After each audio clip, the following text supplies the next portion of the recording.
Hey there YouTube. Today I'm going to try and show you how to install a Husky Centerline TS sway bar. Not so much how to configure it, but more so how to install it. So this will apply for the different brands and similar setups, but I'll show you kind of how it works. So I'll give it a try. Alright, so now that we've got those jacks up, we can go ahead and lift this.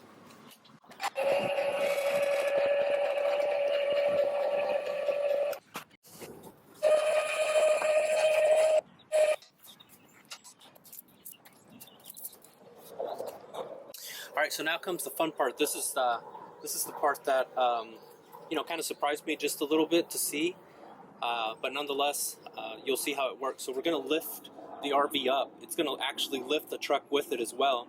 And what we're doing is we're going to be sliding these bars into this part, so that at a certain point it'll be easy to essentially put on these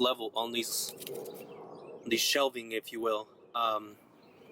So this is where they're going to sit. So they'll go in here, and right now it's difficult to put it up here. You'll see there's a lot of tension. So when you lift it, some of that tension will be released so that you can place it here, and then we'll drop it. So I'll show you. I'm going to put these bars in real quick. So this is the tool I'll be using. Essentially, it's got some little different hooks that we'll be using, and I'll show you in just a minute. And here, so you can tighten some of these bolts. But let me get started with these poles here. So here's the first one, and it's going to go in like this, and then this part will sit right there. So go ahead and get started. A few moments later. As you can see, these are now on. And so the idea is to put them up here, but the reality is that that's just not going to happen. So in order for those to release some tension, I've got to raise this this trailer up.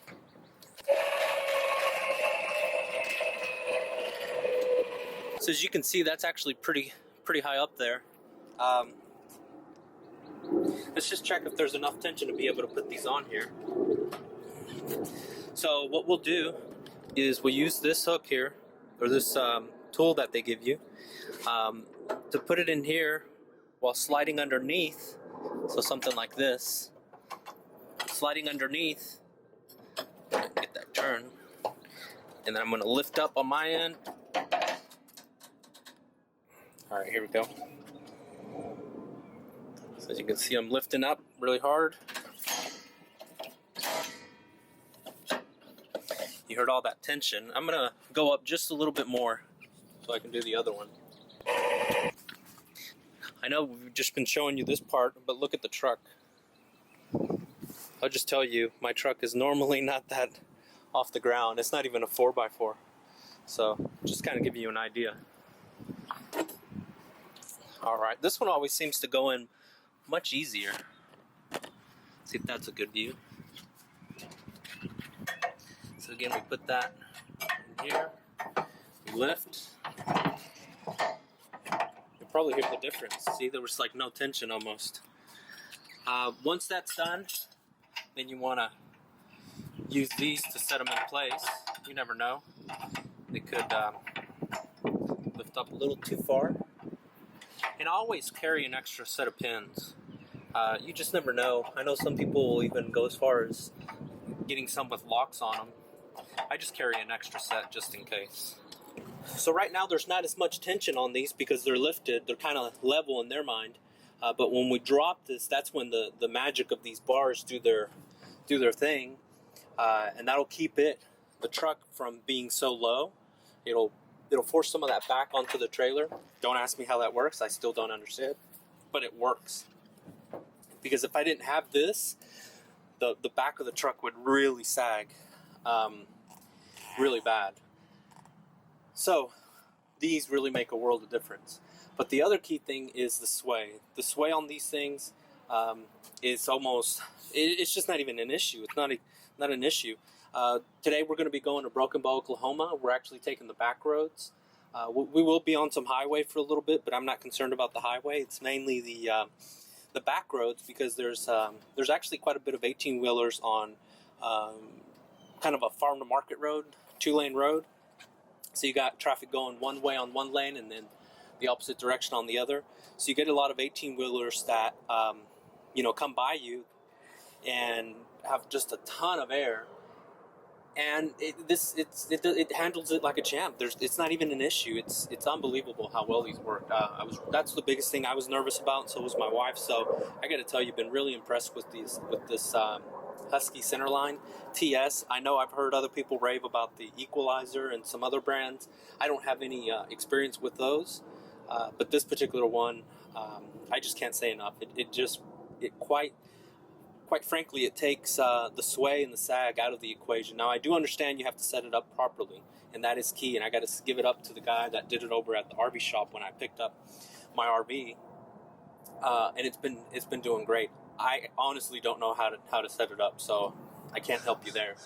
But anyways, let's bring this thing down. These bars are really the difference. You'll see different weight classes, or I guess that's what you could say.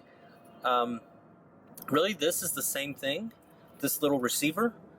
What's different is actually the bars. So it shows you the different bars that you can get.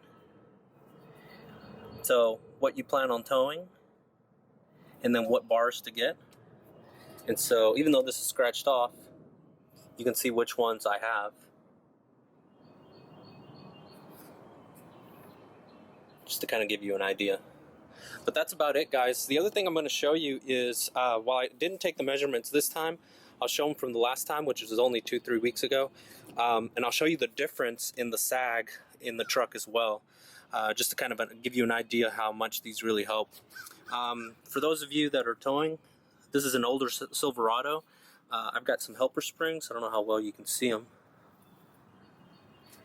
I've got a tripod, so you can see it there. And that's really helped quite a bit, and I'll do another review about those. So anyways, guys, hope you enjoyed it. To remove it, you kind of do the opposite. So hopefully this has helped you. If you're even thinking about purchasing one of this, I couldn't give you enough thumbs up on it. I've really been impressed. Again, this is my only experience with these. This is my first and only experience, so I can't comment on the other ones. I'm sure they're good, but I'm telling you, this is a great little setup, and I'd recommend it. I will tell you that when you get to the campground, or even back getting out of here or putting it up, when you're turning, it's metal grinding, so it's going to make a good amount of noise. But again, for what you're using it for and what it's doing, can't say enough. So thanks, guys.